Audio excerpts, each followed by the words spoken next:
Welcome to Not Milk Never Milk. Subscribe if you're lactose intolerant. You start by making sure live text and visual lookup are active, open settings and toggle them on.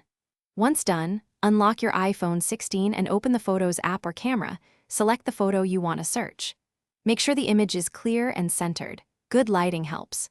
Then tap the little info or visual lookup icon at the bottom. This begins the search flow and surfaces keywords, recognized objects, and quick actions for deeper exploration. Once visual lookup opens, you'll see highlighted subjects and tappable tags. Tap any highlighted area to focus the search. Then swipe up to reveal related web results, similar images, and shopping links. These provide the how and why behind matches. If you need exact text, use live text to select and copy, then paste into Spotlight or Safari for refined queries. Make sure to compare multiple results. Differences in framing change matches, so check context before acting. You finish by saving useful results or sharing them via the share sheet. Add images to notes or send links in messages.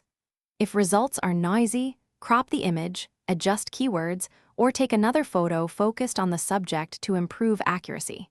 Make sure to compare sources and open the best match in Safari for full details. If you see no matches, check live text and permissions, try restarting the Photos app, and only then, reboot the iPhone 16 as a last resort. Thanks for watching. If this was helpful, leave a like and consider subscribing. See you next time.